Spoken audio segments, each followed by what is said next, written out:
मान लीजिए आज आपके पास एक एजेंट आता है और आपको ये बोलता है कि आपको 10 से 20 हजार रुपए महीने का प्रीमियम पे करना है।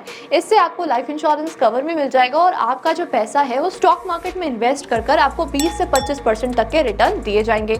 अब कहीं ना कहीं आपका माइंड तो जरूर घूमेगा और आप सोचोगे कि काफी ज्यादा अट्रैक्टिव और इंटरेस्टिंग स्कीम है, इसमें इन्वेस्ट कर देना चाहिए। अब आप इस वीडियो को पॉज करो और ये सोचो कि क्या सच में आप उसमें इन्वेस्ट करना चाहते हो या फिर नहीं।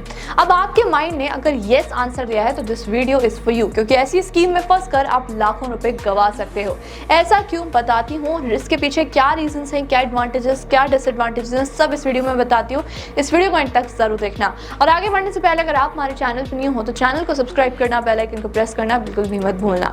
सबसे पहले मैं आपको बताती हूँ आखिरकार ये स्कीम्स करती क्या है। आपका एक माइंडसेट क्रिएट किया जाता है। अगर आप एक प्लेन टर्म इंश्योरेंस ले रहे हो तो इन दिस सिचुएशन आपको काफी ज्यादा प्रीमियम पे करना पड़ेगा। अब आपको एक एग्जाम्पल से भी समझा देती हूँ। वो आपसे ये बोलेंगे कि मान लीजिए अभी आप 20 इयर्स के हो, आपकी बॉडी बिल्कुल फिट एंड फाइन है, 20 से 30 सालों में आपकी बॉडी को कुछ भी नहीं होने वाला है। कहीं ना कहीं आप भी ये चीज सोचोगे।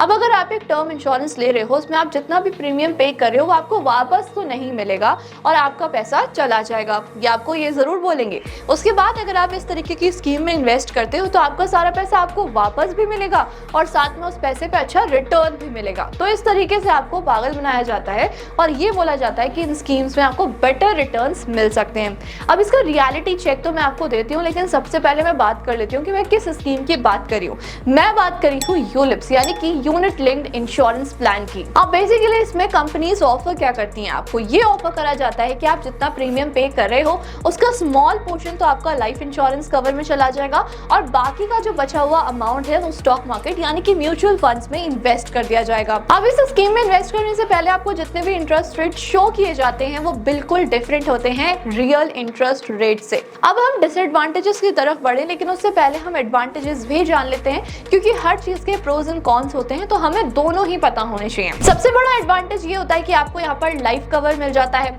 सेकेंड एडवांटेज की अगर बात करें तो यहाँ पर आपका जो प्रीमियम जाता है वो स्मॉल टेन्योर के लिए हो सकता है।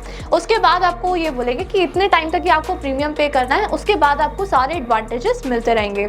थर्ड अगर बेनिफिट की बात करें तो इससे आपको जितने भी रिटर्न्स मिलते हैं वो टैक्स फ्री होते हैं। और अगर लास्ट एडवांटेज की बात करें तो यहाँ पर लोगों का इन्वेस्टमेंट हो जाता है, वो भी बिना कुछ सोचे समझे। तो इन दिस सिचुएशन अगर कोई इन्वेस्ट नहीं करना चाह रहा, स्टॉक मार्केट की तरफ मूव फॉरवर्ड नहीं करना चाह रहा, तो वो डायरेक्टली यूलिप्स में इन्वेस्ट करता है और यूलिप्स से डायरेक्टली पैसा स्टॉक मार्केट पे इन्वेस्ट कर दिया जाता है, क्योंकि एक्चुअल में वहां पर जितने भी एजेंट्स होते हैं या फिर जो फंड मैनेजर्स होते हैं वो गारंटी लेते हैं कि आपको अच्छे रिटर्न्स प्रोवाइड कराए जाएंगे।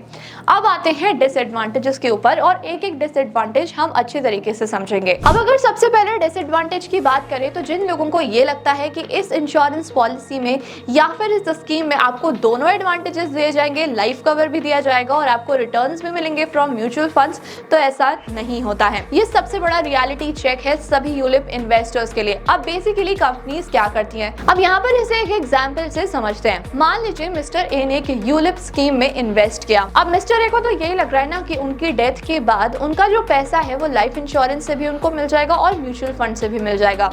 अब अगर कुछ टाइम बाद की बात करें तो म्यूचुअल फंड्स में उनका जो अमाउंट हो जाता है वो लगभग 18 लाख रुपीस हो जाता है, ये मान लेते हैं। वहीं अगर लाइफ इंश्योरेंस की बात करें तो वहां पर उनका जो कवर बनता है वो अराउंड 12 लाख रुपीस का बनता है। अब यहाँ पर किसी सिचुएशन की वजह से मिस्टर ए की डेथ हो जाती है, उनकी फैमिली उस कंपनी के पास पहुंचती है अपना अमाउंट क्लेम कराने के लिए, तो उस फैमिली को सिर्फ एक ही अमाउंट दिया जाएगा, या तो लाइफ इंश्योरेंस कवर का या फिर म्यूचुअल फंड का, जो भी ज्यादा होगा।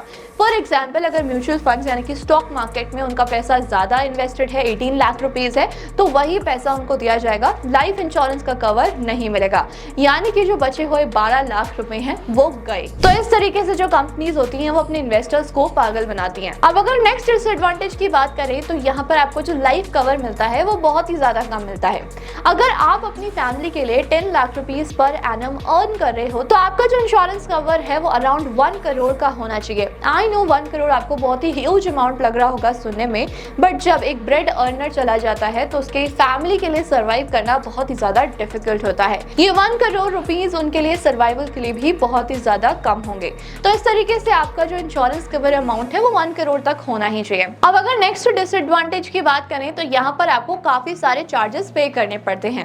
इनफैक्ट यहाँ पर आपको मेरी स्क्रीन पर एक आर्टिकल दिख रहा होगा जिसमें एक पर्सन ने ये लिखा है कि उसने एक यूलिप स्कीम में इन्वेस्ट किया जिसमें उनको ये बताया गया कि 17% का रिटर्न उनको मिलेगा, लेकिन जब उनके पास एक्चुअल पैसा आया तो उसका रिटर्न 17% तो बिल्कुल भी नहीं था, वो सिर्फ 7% रह गया था। अब इसका रीजन क्या था? इसके पीछे काफी सारे चार्जेस थे और कुछ चार्जेस तो ऐसे होते हैं जो कि हिडन चार्जेस होते हैं, कंपनीज आपको बताएंगे भी नहीं उन चार्जेस के बारे में। अब अगर बात की जाए कि यहाँ पर कौन कौन से चार्जेस लगते हैं मेन इस स्कीम में, तो सबसे बड़ा होता है मोर्टेलिटी चार्ज, उसके बाद आता है fund management fee and then होता है डिसकंटिन्यूएंस फी। अब नेक्स्ट डिसएडवांटेज की बात करें तो ये एडवांटेज से काफी ज्यादा रिलेट करता है। मैंने यहाँ पर आपको बताया था कि इसमें जितने भी आपको रिटर्न्स मिलते हैं वो टैक्स फ्री रिटर्न्स होते हैं, उस पर आपको टैक्स पे नहीं करना पड़ता।